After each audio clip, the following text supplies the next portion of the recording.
I've got to do another video today about battery leasing. In the last 48 hours, I've had 4 people ask me about the battery lease again and how the price of the monthly lease works out more than they put in fuel in the car and how the figures don't add up properly, which they don't. If you just count battery lease as fuel, you'll never ever beat your fuel figure because it's not fuel. The battery lease is not fuel. You are calculating it wrong. That is not what a battery lease is.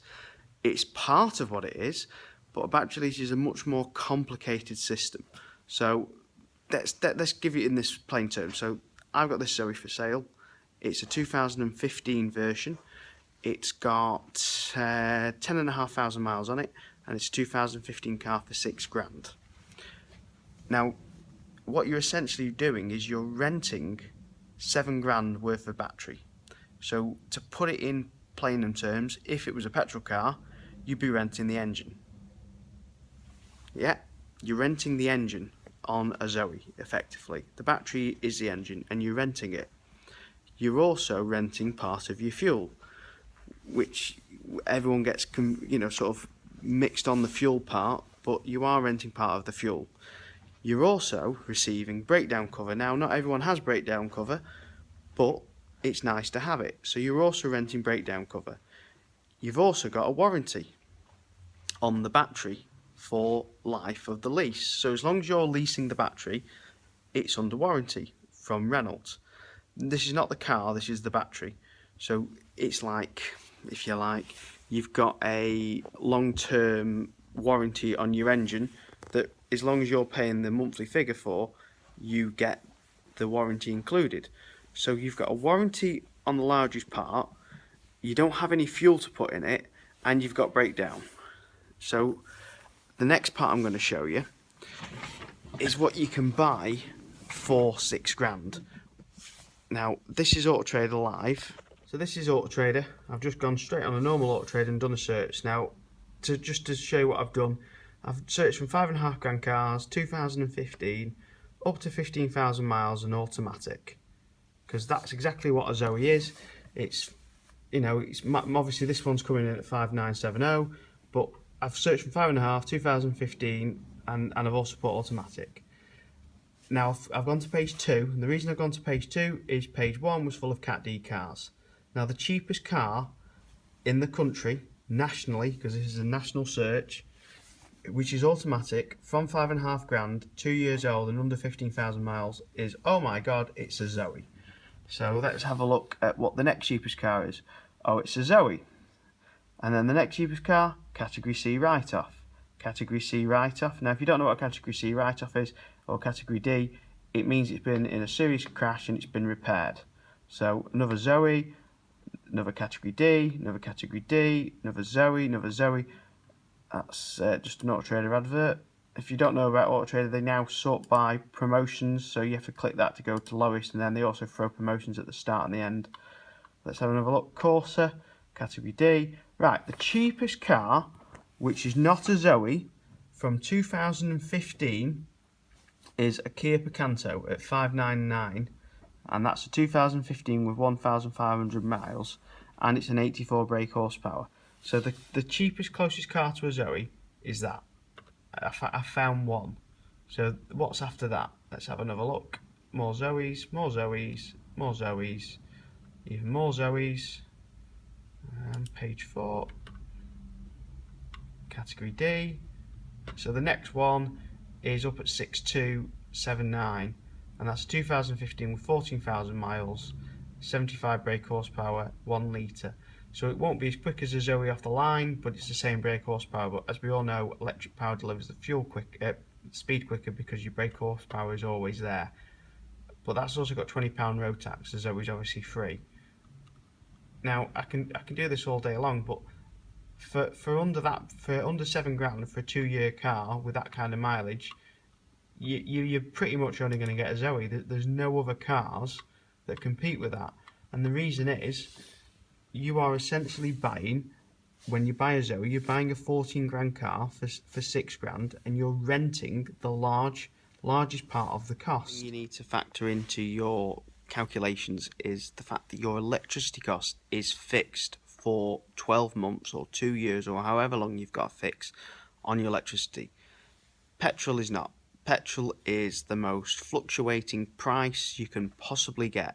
It's up, it's down, it's up, it's down, but it's usually up, and it's usually always going up every single year, going up. For example, this week, depending when you watch the video, it might be quite a long time ago, but this week there's a massive hurricane in America, and because of that, price of oil's gone up. So there you go, petrol's gone up again.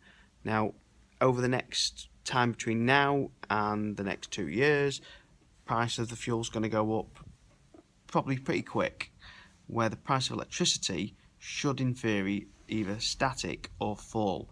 The more renewable energy we have, it should start to fall, but with the government in England building Hinkley Point and stuff like that and promising stupidly large price for Hinkley Point, that's another issue. I'm not talking about solar or anything like that and how cheap renewables are, but if they start building obviously Hinkley Point, then obviously the price will start to obviously come up because they have to pay incentives to the people who build it. But solar and wind is so cheap it should make the price fall. Now, when you factor in the fact that petrol price over most people own a car 2 years. Everyone says they're going to own it longer, but 95% of people own a car 2 years. Some people do own it, 5-6 years, but most people keep the car 2 years. Work out your costs of fuel based on 2 years, based on the fact that fuel will go up, and also look at your electricity cost. Your electricity cost will probably go up maybe 1 or 2p over a 2-year period. That's all mine's gone up. If you charge your car a lot, you're doing a lot of mileage, or you've got 2 electric cars, you'll be on an economy 7 meter, and in which case your electricity costs will be so cheap. I mean, really cheap. I mean, it cost me, I worked out, I think it's 2.5p a mile to charge my car at home. So that's not on an economy 7 meter, that's just on a standard, metering costs. It's not a green platform or anything like that. It's just the cheapest electricity contract I could find at the time. So you can get that to 2.5, 3p without really even trying to push the cost down. But there's other things you can do to bring the cost down. If you've got solar panels, then you'll be charging slightly for less. If you've got a small trickle charger feeding power into your car. But these are other things that need to be factored into the Zoe, that the price for the Zoe lease is fixed, the price for your electricity cost is fixed. These are fixed costs that you know the results of.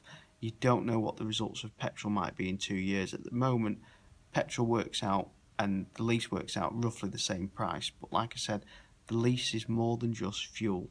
It's the other factors. So if you're looking at buying a Zoe, look at how much the Zoe costs. So if you're buying a £7,000 Zoe, which is say a year old or whatever the mileage, compare that to a non-Zoe car and see what you could get for the same money. Is the car going to be older? Is it going to be higher mileage? Is it going to be out of warranty? Is it going to be good looking? Is feature packed? The Zoe has more features than any car for that price range. I can tell you that now. Most cars don't have sat nav. Most cars don't have a reverse camera. Most cars don't have reverse sensors. A lot of them do, but a lot of the basic models, which is what you're probably going to get for that price range if you're trying to stretch to the lowest budget, is you're going to get a very basic car which doesn't have reverse sensors, which doesn't have a reverse camera, which doesn't have a lot of the extras a Zoe does have. The automatic heat, the heating, self-heating when it heats up in the morning, cooling and stuff like that. The cars won't have that in that price range. You're not going to buy it. You are essentially buying a very expensive car for a very small outlay, and that is because the battery is leased. So work that into your figures. When you're buying the car, you are leasing, you're buying a 14 grand car for 6 grand initial upfront payment with a battery lease, a monthly lease, and that is the way you need to calculate your Zoe costs. Also factor in the breakdown. You won't need breakdown if you've got a Zoe battery lease. If you already pay for breakdown, there's another saving. To me, the breakdown is one of the best things you can have, because if you ever ran out of juice, if you ever ran out of power, it's included relay. Now, a lot of people, when they go to electric car, the one thing they think is going to happen is they're going to run out of battery. It doesn't happen, but if it did happen, the little worry's gone away because you'll get relayed. It's got full breakdown cover. You don't get that on any other car. So you've got to factor that into your costs as well as all the other costs. I hope this video was informative. If you've got any other plus points that you feel about the battery lease, please put it in the comments below. If you're still concerned about the battery lease, put a comment in below. Tell me what your mileage is. Tell me what your fuel cost is, and I'll work out your sums for you. All right, thank you very much. If you enjoyed this video, please like it by giving it a thumbs up, and please subscribe to my channel for more videos like this. Thank you very much, and I'll see you soon.